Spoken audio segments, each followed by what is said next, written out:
तो transfer of heat bye conduction, ठीक है। तो कंडक्शन में क्या होता है, सुनो, कंडक्शन में क्या होता है, जब हीट ट्रांसफर होती है, ठीक है, तो हीट ट्रांसफर के लिए, ठीक है, उसमें होता क्या है कि जब हीट ट्रांसफर होती है तो मॉलिक्यूलर मूवमेंट नहीं होता, मॉलिक्यूल्स का एक्चुअल मूवमेंट नहीं होता है, ठीक है। तो जब कोई एंड यानी कि जब कोई मॉलिक्यूल हीट एनर्जी गेन करती है, सॉलिड क्या बात बोल रहे हैं, तो क्या होता है, वाइब्रेट होता है, यानी कि हीट एनर्जी गेन करती है तो काइनेटिक एनर्जी हीट, ठीक है, मतलब हीट एनर्जी गेन करते हैं तो heat converts in kinetic energy, तो उसका मॉलिक्यूलर वाइब्रेशन फास्ट होता है। जब मॉलिक्यूलर वाइब्रेशन फास्ट होता है तो क्या होता है कि वो उसका vibration because it has kinetic energy, वो एनर्जी अगले मॉलिक्यूल्स को ट्रांसफर करती है, उसको उसका डिस्टर्ब होता है, वो एनर्जी समझ में आ रहा है, ये मॉलिक्यूल वाइब्रेट कर रही है, ये वाइब्रेशन इसमें ट्रांसफर हुआ, ये वाइब्रेशन उसमें ट्रांसफर हुआ, इसका वाइब्रेशन उसमें ट्रांसफर हुआ, मतलब एक्चुअली मॉलिक्यूल्स मूव नहीं हो रहा है बट उसका वाइब्रेशन ट्रांसफर होता जा रहा है। तो due to this vibration energy is getting transfer. तो कंडक्शन में क्या होगा, एक्चुअल मॉलिक्यूल मूव नहीं करता बट उसको ट्रांसफर होता है, एक जगह से दूसरा जगह ट्रांसफर होता है, ठीक है, that is called the conduction. क्या ट्रांसफर होता है, हीट ट्रांसफर होता है। तो कंडक्शन में क्या होता है कि हीट ट्रांसफर होगा बट उसमें कोई मॉलिक्यूलर मूवमेंट नहीं होगा, ठीक है, तो that is a conduction. Conduction में कोई एक्चुअल मॉलिक्यूलर मूवमेंट नहीं होता है, ठीक है, बस क्या होता है, वाइब्रेशन होता है। तो जब हम कोई बॉडी को हीट करते हैं जैसे वेसल वगैरह, तो मॉलिक्यूल जो होता है उसके जब जहां हीट होता है, जैसे गर्मी जहां होती है वहां वो हीट अब्सॉर्ब करती है मॉलिक्यूल्स, हीट अब्सॉर्ब करने के बाद क्या होता है, उसका वो हीट एनर्जी लेती है और वाइब्रेशन स्टार्ट कर देती है। जब वाइब्रेशन स्टार्ट होती है तो वाइब्रेशन पास होता है अपने नेबरिंग मॉलिक्यूल्स को पास करती है, जैसे मैंने अभी बताया, तो वो अपने नेबरिंग मॉलिक्यूल्स को पास करेगी वाइब्रेशन, और ऐसे वाइब्रेशन बढ़ता चला जाएगा। जब वाइब्रेशन बढ़ता चला जाएगा तो प्रोसेस कंटिन्यू चलता रहता है और इस तरह से हीट पूरे बॉडी में ट्रांसफर हो जाती है, this method is called conduction, ठीक है। So what is conduction? Conduction तो modes of transfer, modes of transfer, modes of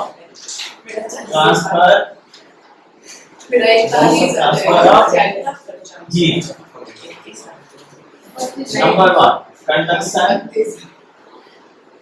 तो कंडक्शन में क्या होता है, ये लिखना है सबको, ठीक है।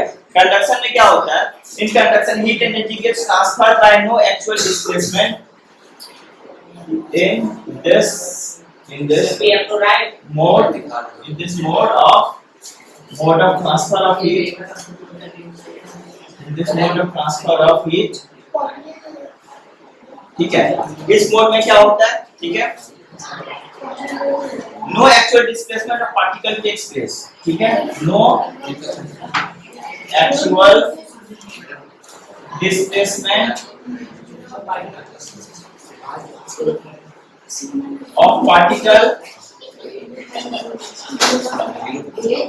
takes place,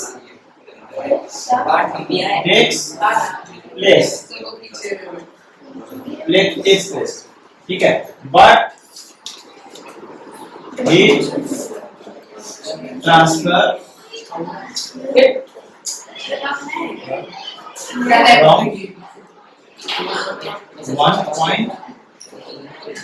from one end to other, ठीक है, ये हो गया आपका कंडक्शन। तो कंडक्शन में यही होता है, दिस इज द कंडक्शन। तो कंडक्शन में जो मॉलिक्यूलर मूवमेंट होता है, कोई हीट एनर्जी ट्रांसफर नहीं होता है, ठीक है। अब इसके बाद हम जाते हैं कंडक्शंस अगर है तो बहुत सारे ऐसे सब्सटेंस होते हैं जिससे हीट, सारे सब्सटेंस हीट को कंडक्ट नहीं करते हैं। जैसे मान लो अगर एक लकड़ी को गर्म करें तो लकड़ी को जितनी देर तक गर्म कर दूसरा एंड कभी जिंदगी में गर्म नहीं होगा, इसको लिखना है।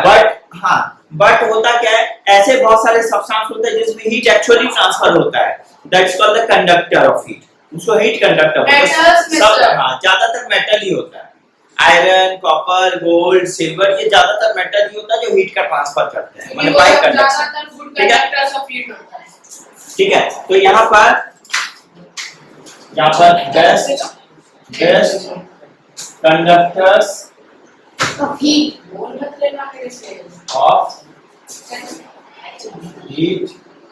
are most metallic substance,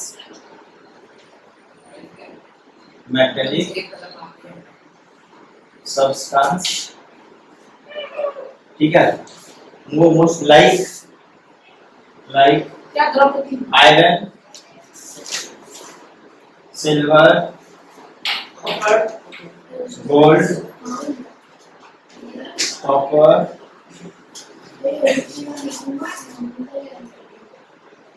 etcetera. ये ज्यादातर ऐसे ही सब्सटेंस होते हैं जिसमें हीट ट्रांसफर आसानी से हो जाती है। और ठीक है, और ज्यादातर सब्सटेंस जिससे हीट ट्रांसफर नहीं होते उसको क्या होता है, बैड कंडक्टर ऑफ हीट और इंसुलेटर ऑफ हीट। ठीक है, तो most of the substance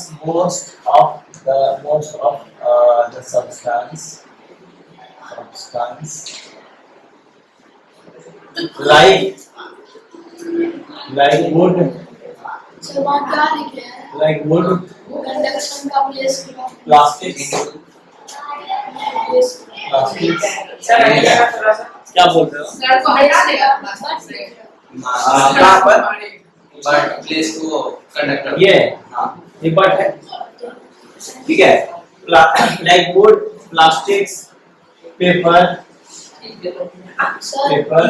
which do not conduct heat,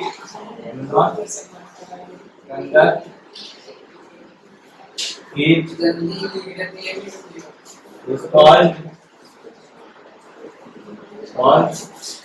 insulators। उसको हम लोग क्या बोलेंगे, इंसुलेटर्स बोलेंगे या बैड कंडक्टर ऑफ हीट बोलेंगे। ठीक है, these are called insulators या bad conductor of heat. So conductors and insulators are clear। आप लोग को समझ में आया कि कंडक्टर हाँ बोलो। हाँ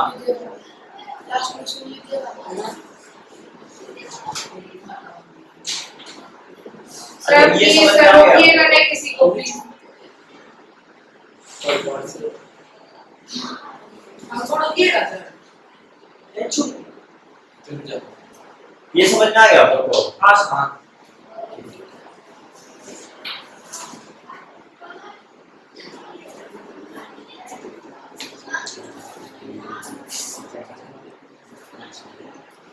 ओके, सो बात समझ में आया आप लोग को? अच्छा, सर नीचे वाला छोड़ दीजिए, नीचे वाला वो कनेक्शन बिठा दीजिए।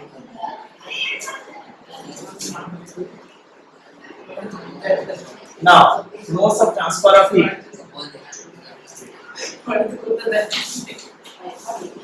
अच्छा, अब देखो, अब इसके बाद आता है real life application of conduction. देखो कंडक्शन का हम लोगों में कंडक्शन का रियल लाइफ एप्लीकेशन है, हम लोगों के लाइफ में कंडक्शन का भी एप्लीकेशन है बहुत जगह। ठीक है, अब कंडक्शन का कहाँ एप्लीकेशन है देखो, कुकिंग यूटेंसिल्स, बर्तन खाना बनाते हो। हां सर, आप लोग नहीं बनाते, घर में कोई नहीं कोई बनाता है। तो जब खाना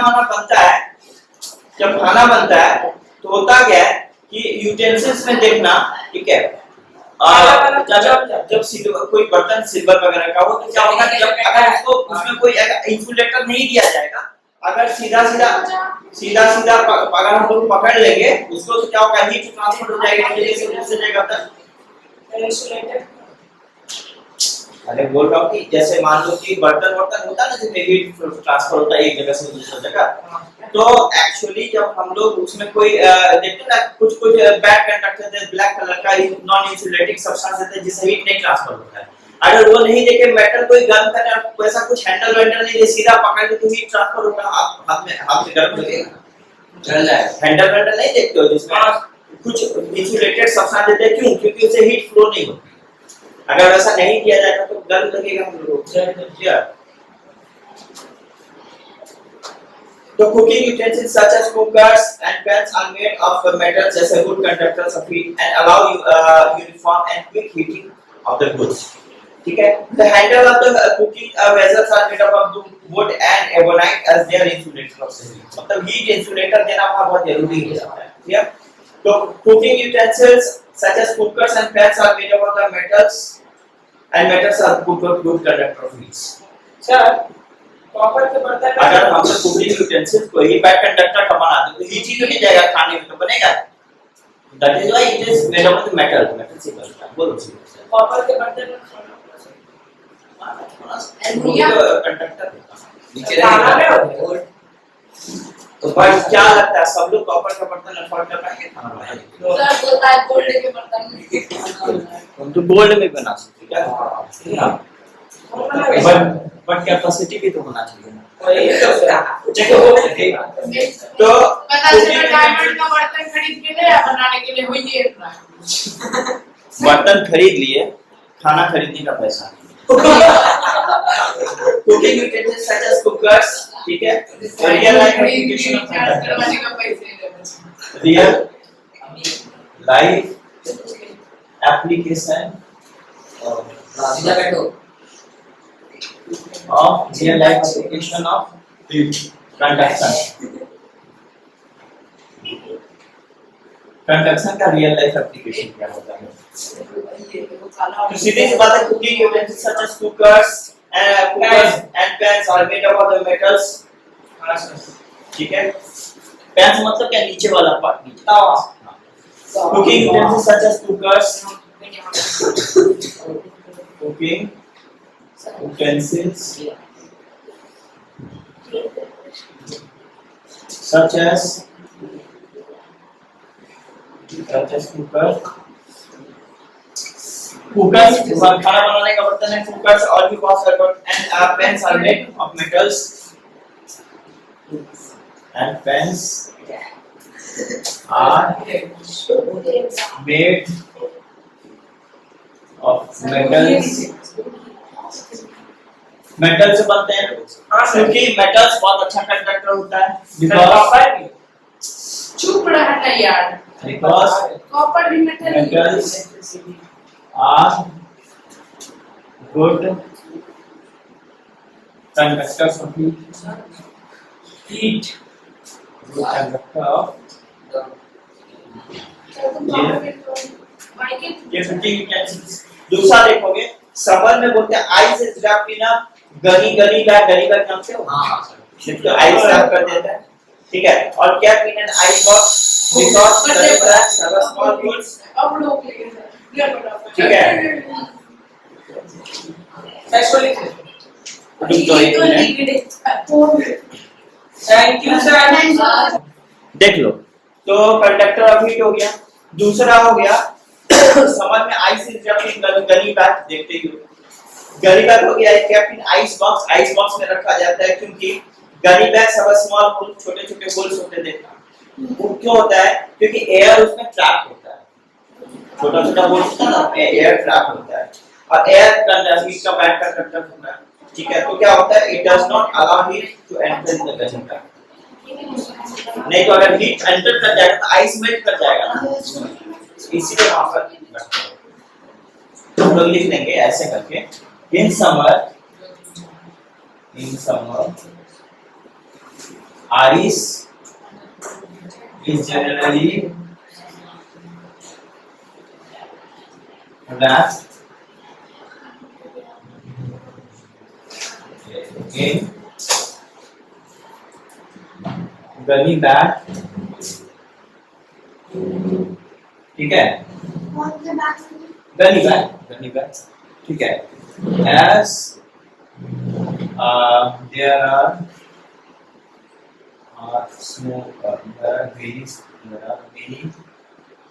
many small holes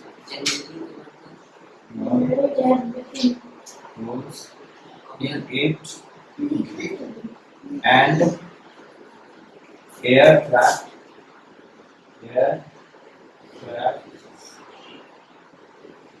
in these holes acts as bad conductor of heat and ice do not melt. Ice do not ice melt. कहने का मतलब कि ये जो बैग में जो गनी बैग देखते हो ना, उसमें आइस रखते हैं और उस गनी बैग में छोटे छोटे पोर्स होते हैं, होल्स, जिसमें एयर ट्रैप होता है। और एयर जानते हो हीट का इंसुलेटर है, बैग के अंदर। वो एयर जो है ना हीट को अंदर नहीं जाने देगा, तो हीट को ही नहीं जाने देगा तो आइस को पिघलाएगा कौन? इसलिए आइस को सेफली रखते हैं। बोलो। एयर में जो ऑक्सीजन होता है वो भी इंसुलेटर होता है। हाँ, एयर में बहुत सारे गैसेस होते हैं, मिक्स्ड अप होते हैं, तो ऑक्सीजन की प्रॉपर्टी होती है, दूसरे गैसेस की प्रॉपर्टी होती है, जो कि मिक्स्ड मिक्स मोड एनवायरनमेंट होता है। सो ये हो गया क्लियर। इसके बाद हम लोग वूलन क्लोथ्स विंटर में पहनते हैं, ठीक है। क्यों पहनते हैं? यही रीजन है। वूल में क्या होता है, वूलन क्लोथ्स में बीच में जितना होल्स होते हैं जिसमें एयर ट्रैप होते हैं, व्हिच एक्ट्स इंसुलेटर, और इंसुलेटर की तरह एक्ट होता है, तो हमारा हीट हमारे बॉडी के अंदर ही रहेगा, बाहर नहीं जाएगा, तो हमें वार्म फील होगा। माने ठंड में भी हम अपने आप को वार्म फील रख पाएंगे, गर्म फील रख पाएंगे। समझ में आ रहा है? तो एक पॉइंट और हम लोग डाल दें इसमें, ठीक है, वो है एक पॉइंट और डाल देते हैं in summer, in winter, not in summer, in winter we wear, क्या पहनते हैं भाई?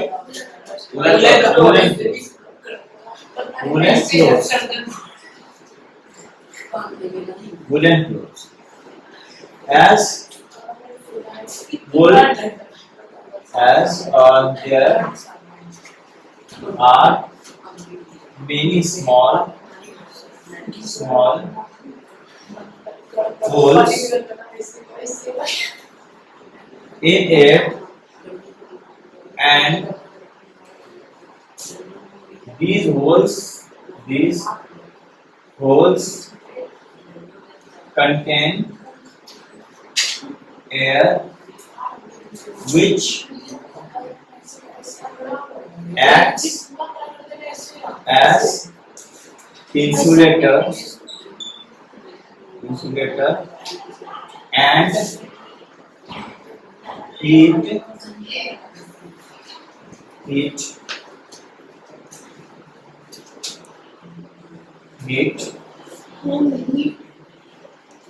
heat of our body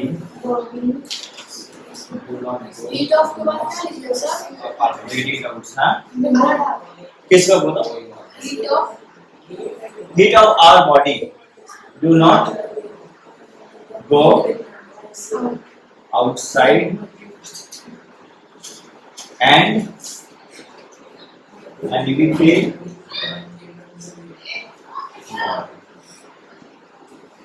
हम लोग कैसा फील करते हैं? वार्म फील करते हैं, ठीक है। And we feel